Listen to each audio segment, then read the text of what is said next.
Le ministre des Enseignements secondaires, en collaboration avec le Minpostel, la CRTV, l'UNESCO et l'UNICEF, a développé une plateforme d'enseignement à distance pour les élèves du secondaire au Cameroun. Une série d'enseignements dispensés par des enseignants de qualité pour les élèves du secondaire.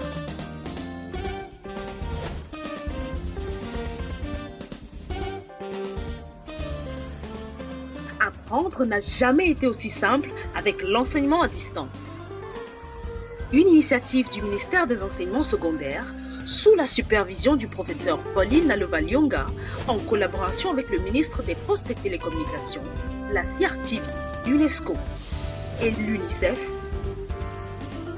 Nous introduisons l'enseignement à distance comme une autre méthode d'enseignement et d'apprentissage qui diffère du cadre de classe traditionnel auquel vous êtes tous habitués. Dans le mode d'enseignement à distance, vous n'êtes pas avec l'enseignant en personne, alors prenez votre temps, détendez-vous, écoutez l'enseignant, prenez des notes et visitez les liens suivants pour toute question ou réponse à vos préoccupations. Allez-y à votre rythme. Nalova-Lyonga, ministre des Enseignements secondaires. Bienvenue à ce cours. Je suis Monsieur Yudon Meme Gabriel et je suis enseignant de fiscalité. Nous sommes en terminale fiche et nous allons faire un cours de fiscalité. Nous allons commencer par une session introductive où nous allons développer une introduction. Nous allons présenter les objectifs généraux de cette leçon. Nous allons présenter les prérequis, c'est-à-dire ce que vous devez maîtriser pour bien comprendre ce cours. Nous allons ensuite présenter un résumé et nous allons terminer par une activité d'intégration. Commençons par la session introductive. Introduction de la leçon. De quoi s'agit-il dans ce cours? Dans ce cours de fiscalité en terminale fiche, il est question pour nous d'aborder 3 thèmes.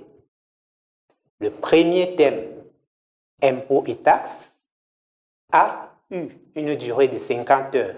Dans ce thème, il a été question pour nous de traiter 2 sous-parties.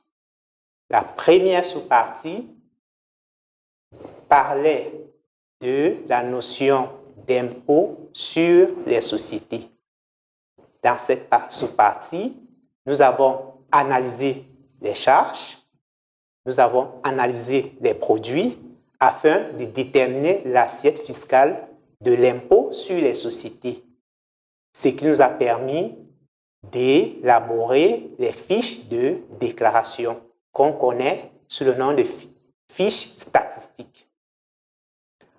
Dans ce même thème, on a eu une deuxième sous-partie où nous avons abordé la notion des fiscalités spécifiques. Dans cette sous-partie, il a été question pour nous de parler de la fiscalité pétrolière, de la fiscalité forestière, de la fiscalité minière. Ensuite, nous sommes passés au deuxième thème où nous avons vu les droits d'enregistrement pour une durée de 18 heures. Il est question maintenant pour nous d'aborder le troisième thème qui porte sur les procédures fiscales. Mais avant, présentons les objectifs généraux de notre cours de fiscalité. Pendant ce cours de fiscalité, l'élève doit acquérir des connaissances dans le domaine de la fiscalité, bien sûr.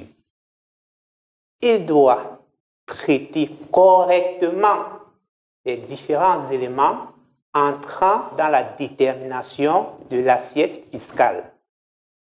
Il doit pouvoir liquider au mieux les intérêts de la société, tous les impôts éligibles. Il doit également pouvoir élaborer et établir des déclarations d'impôts dont la société est redevable. Et enfin, il doit pouvoir traiter l'information comptable et fiscale à l'aide des logiciels appropriés. Pour une bonne compréhension de ce cours, vous devez maîtriser la détermination de l'assiette d'imposition et les modalités de paiement de l'impôt. Vous devez également maîtriser les concepts, démarches et méthodes en matière de déclaration de certains impôts et taxes, notamment les impôts et taxes que nous avons étudiés en classe de première.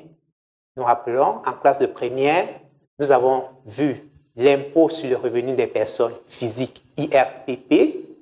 Nous avons vu les contributions à la licence, à la patente, la taxe de développement local. Nous avons également vu la taxe sur la valeur ajoutée et j'en passe. Nous allons maintenant parler de la première leçon de notre thème sur les procédures fiscales. Et dans la première leçon, il s'agit des obligations des contribuables. Mais avant, je dois vous rappeler que notre thème est subdivisé en 5 leçons que voici. La leçon 1 dont j'ai parlé, les obligations des contribuables. La leçon 2 que nous verrons prochainement, le contrôle de l'impôt. La leçon 3, le recouvrement de l'impôt. La session 4, les sanctions. Et enfin, la leçon 5, le contentieux fiscal. De quoi s'agit-il dans les obligations des contribuables? Il s'agit pour nous, dans cette leçon, d'être capable à la fin d'énumérer les 4 obligations d'un contribuable, d'expliquer les 4 obligations d'un contribuable. Pour comprendre ces leçons, il est important pour nous de définir la notion de contribuable. Qu'est-ce qu'un contribuable? À la maison, il est important pour vous de vous rappeler, voire de noter sur un papier la définition du mot contribuable. Parce que cette notion va nous suivre tout au long de notre leçon. Et si vous n'êtes pas capable de vous rappeler de cette définition, il vous sera difficile de suivre la suite de notre leçon. J'espère que vous avez déjà pu noter la définition de contribuable. À titre de rappel, un contribuable, c'est une personne qui est assujettie au paiement d'un impôt ou d'une taxe. Je répète, un contribuable, c'est une personne qui est assujettie au paiement d'un impôt ou d'une taxe. Dans cette leçon, nous allons parler des obligations déclaratives, de l'obligation de conservation de documents, de l'obligation de paiement et de l'obligation administrative. Commençons par les obligations déclaratives. Le contribuable a 2 principales obligations déclaratives. La première obligation, c'est de déclarer son activité dans un délai de 15 jours suivant son début à l'administration fiscale, autant pour moi. Cette déclaration devra obligatoirement être accompagnée d'un plan de localisation. La déclaration s'applique à toute personne qui réalise une activité, qu'elle soit lucrative ou non, à tous les employés du secteur public ou privé. Cependant, comme pour les salariés, l'impôt est retenu à la source. Il revient à son employeur de déclarer ce dernier, ou bien ces derniers, comme nous parlons des salariés. L'obligation déclarative d'activité s'applique également aux associations, aux fondations, aux organismes non gouvernementaux. Deuxième obligation déclarative, tout contribuable a l'obligation de déclarer son impôt et ses taxes dans les délais fixés par la loi. Nous savons, à partir des impôts et taxes, ou bien à partir du cours de fiscalité que nous avons fait en première, que en matière de déclaration de la TVA, les délais sont de 15 jours au plus tard suivant la fin du mois des opérations. Lorsque nous étions en train de voir notre première partie qui portait sur l'impôt sur les sociétés, on nous a dit que, ou bien nous avons conclu que le législateur a prévu qu'en matière d'impôt sur les sociétés, le délai de déclaration est le 15 mars de l'année suivant la fin de l'exercice. Voilà pour les obligations déclaratives. Cependant, vous devez noter que à la fin de la procédure de déclaration d'une activité, l'administration fiscale nous octroie un numéro d'identifiant unique. Ce numéro devra être porté sur tous les documents servant de base aux transactions économiques. Notre deuxième obligation,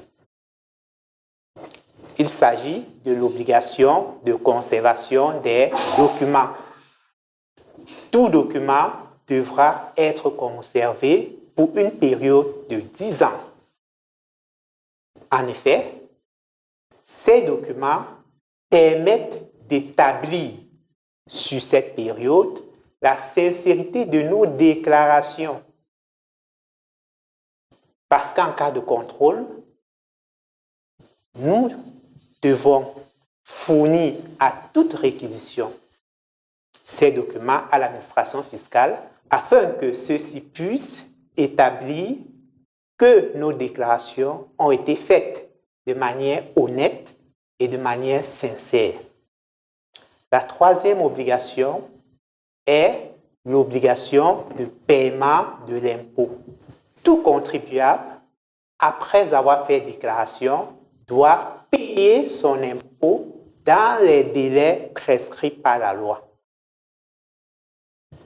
En contrepartie de tout paiement, il doit être délivré au contribuable une quittance de paiement. Le paiement peut se faire soit en espèces, soit par voie électronique, lorsque le montant de l'impôt ou bien le montant de la taxe due est inférieur à 100 000 francs. Le paiement se fait soit par virement bancaire, soit par voie électronique, lorsque le montant à payer est d'au moins 100 000 francs. Pour les sociétés ou bien pour les entreprises relevant d'une unité de gestion spécialisée, le paiement se fait uniquement par voie électronique. Nous nous rappelons, comme nous a dit en première, que parmi les unités de gestion spécialisées, nous avons la DGE, la Direction des grandes entreprises, nous avons la CIM, les CIM, les centres d'impôt de moyenne entreprise, nous avons les CSI, les centres spécialisés d'impôt.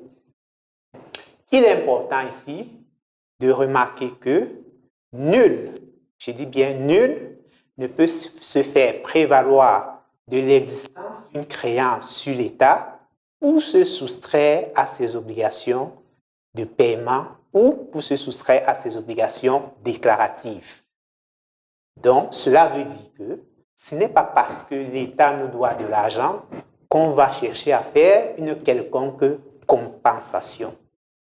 Le contribuable n'est pas, ou bien le contribuable n'est en aucun cas autorisé à le faire.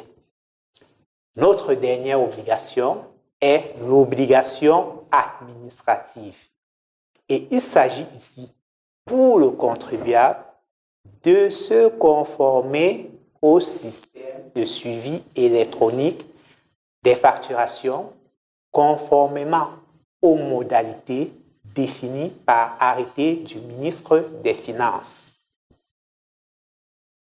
Pour les banques,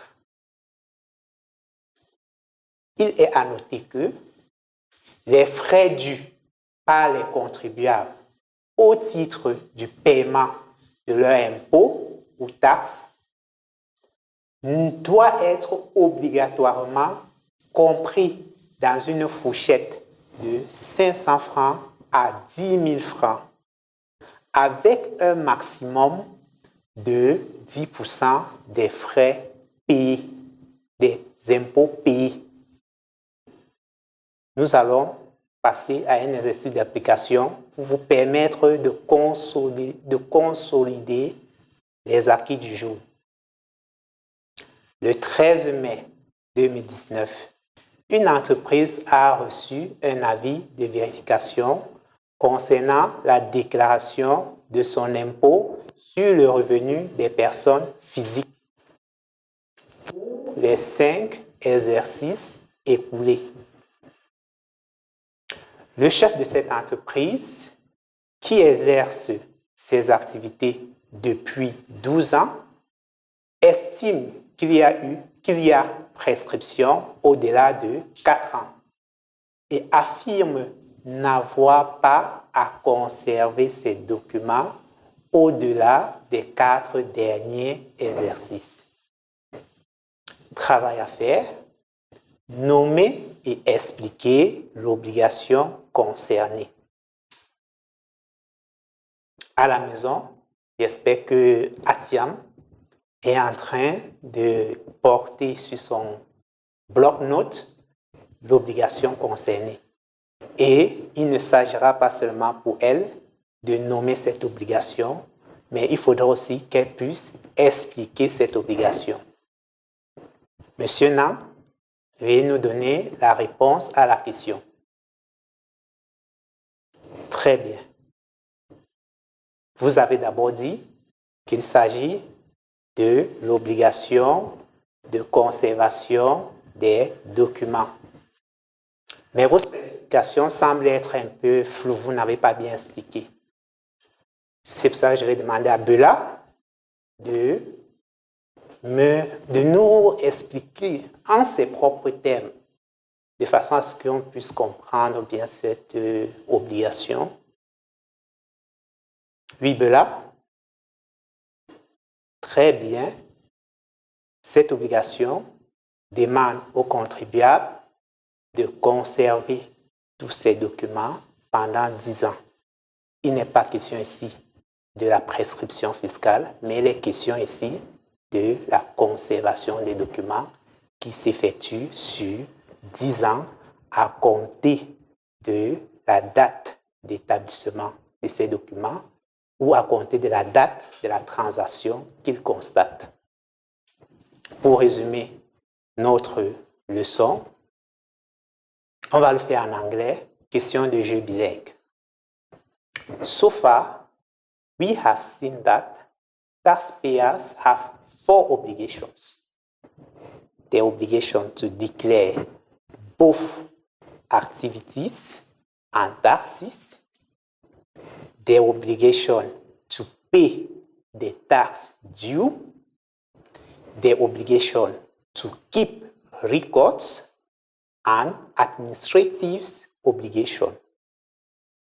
En français, les contribuables ont 4 obligations. Obligation de déclarer les activités et les impôts qu'ils doivent payer, l'obligation de payer leurs impôts, l'obligation de conservation des documents et l'obligation administrative. Tout en espérant que vous avez bien compris ce qui a été dit, je vais vous donner un devoir à faire à domicile. Je vais le lire. Madame Atangana souhaite ouvrir un supermarché le 10 avril Adedo Douala. Elle vous consulte en tant que fiscaliste car elle ne connaît pas ses obligations. Travail à faire, donner la date limite de déclaration de son activité. Je reprends. Madame Atangana souhaite ouvrir un supermarché le 10 avril à Adedo Douala. Elle vous consulte en tant que fiscaliste car elle ne connaît pas ses obligations. Travail à faire, donner la date limite de déclaration de son activité. En termes de bibliographie, dans ce cours, pour la préparation de cette leçon, nous avons utilisé un manuel de M. Singok Soton Crepin intitulé Fiscalité des entreprises, édition MCO, les tomes 1 et les tomes 2 de l'année 2019. Nous avons également utilisé le Code général des impôts, édition 2019, qui nous vient bien sûr de la Direction générale des impôts du ministère des Finances du Cameroun. Notre prochaine leçon portera sur le contrôle de l'impôt. Je vous remercie d'avoir suivi cette leçon. Je vous attends pour le prochain cours. Bonne journée à vous.